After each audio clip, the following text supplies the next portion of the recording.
RVU Nation Day 3, December 11th, 2025. RVUs, the economics of physician pay in the United States. Every American doctor works inside a system that claims to measure their worth. It does this with a number, the RVU, or relative value unit, invented in the late 1980s to price human labor as if medicine were a mechanical craft. Most physicians never question it. They feel its pressure, but rarely see the architecture beneath it. Yet this quiet technical formula decides which work thrives, which work disappears, and which parts of medicine slowly starve. RVUs do not measure value. They measure volume, complexity, and time, proxies from a different century. And when these proxies harden into payments, everything that makes modern medicine work, prevention, thinking, listening, coordinating, stabilizing, anticipating, disappears from the economic frame. RVUs reward the hands, not the mind, the task, not the outcome, the downstream rescue, not the upstream design. This is the crux of this entire story, a system that prices what doctors do, but not what patients need. Let's get into it. Doctors aren't paid for what works. They're paid for what can be billed. Relative value units are the currency that distorts American medicine. The source of nearly every dysfunction in American healthcare is the financial architecture that governs clinicians, hospitals, and insurers. Until we rebuild that architecture, the system cannot evolve, no matter how hard the people within it try. Most Americans assume physicians are paid like other professionals, by salary, by expertise, or by outcomes. Even many physicians cannot fully describe the machinery beneath their compensation. They know RVUs matter. They know the word hangs over every practice. It is written into their contracts. Want a bonus? Do more RVUs. But few understand where RVUs came from or why they distort the practice of medicine so profoundly. Here is the deeper truth. The very idea behind healthcare payment in the United States is wrong. The health system treats medical care as if it were a sequence of discrete purchases, a grocery store logic where every task can be counted, priced, and reimbursed. That works for candy bars. It does not work for human health. Medicine is not a collection of isolated transactions. Health is not a commodity. More units of care do not necessarily create more value. Often the opposite is true. The healthier a person becomes, the fewer units the system can bill. That inversion breaks the architecture. A system built on transactions must generate transactions. A unit-based system must generate units. Health, by its nature, reduces both. When the achievement of the system's stated goal threatens the mechanism that keeps the system alive, the design shifts towards self-preservation.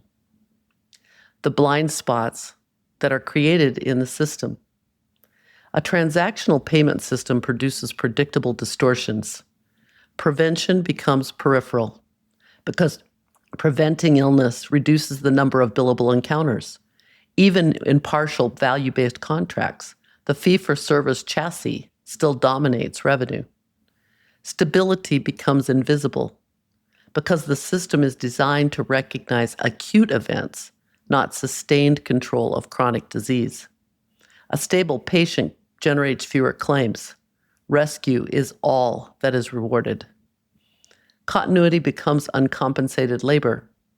Because longitudinal work, coordination, follow-up, patient messaging, monitoring, rarely maps cleanly to billable codes.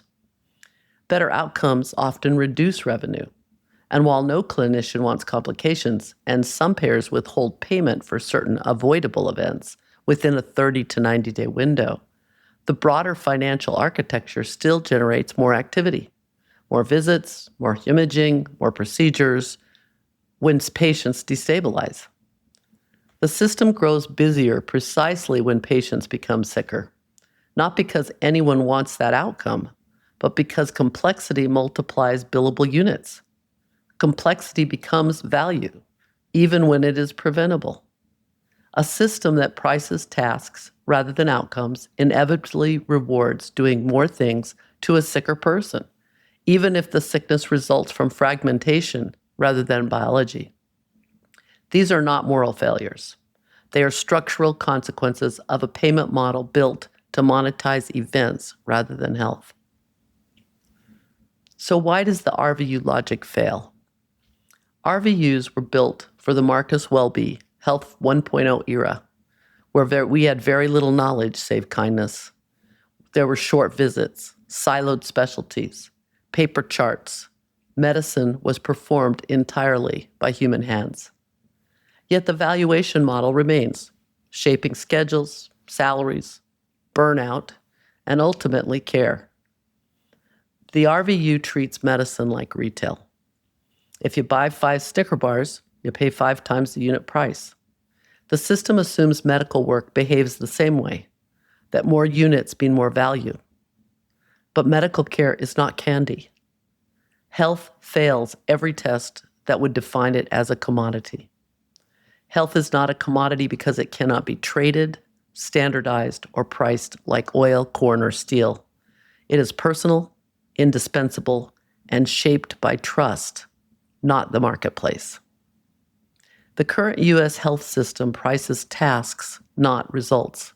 It rewards action rather than effect, documentation rather than improvement.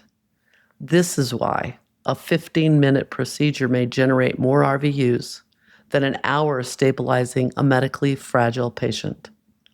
Ordering a test is rewarded while preventing a hospitalization ignored. A complication can trigger more billable work than a smooth recovery. Again, no clinician wants that. But outside narrow guardrails, the architecture still spins faster when complexity arises. The architecture is performing exactly as built. Private equity and venture capital are keen to promote health exactly as a commodity. Why? Because commodities scale and they can be broken down into covered lives. It sees what can bill. It does not see what it cannot count, which means it cannot see prevention, proactive care, upstream care. It cannot see stability. It cannot see continuity. It cannot compute the work that keeps people out of catastrophe. RVUs are not broken. They're obsolete. And they are only the first layer of a larger machine. Tomorrow we're going to talk about that next layer, the code book. Beneath RVUs lies the code book, the index of every billable action in American medicine. Every chart, claim, every RVU, every dollar flows through it. And most physicians try to avoid it or have never seen it. The role of the AMA and the opportunity. The American Medical Association, AMA, has played a defining role in building the architecture of how we bill and get paid.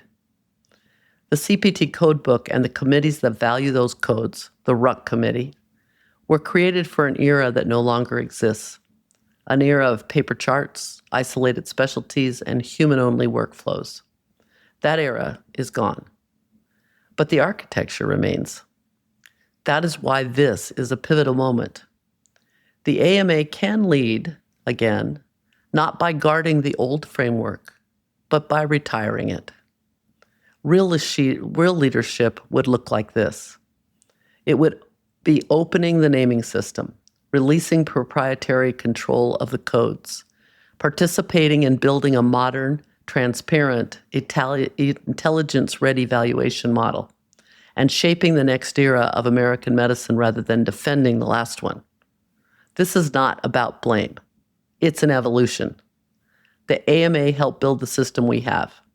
It can also help build the system we need by letting go of what no longer serves the work. Physicians built this profession.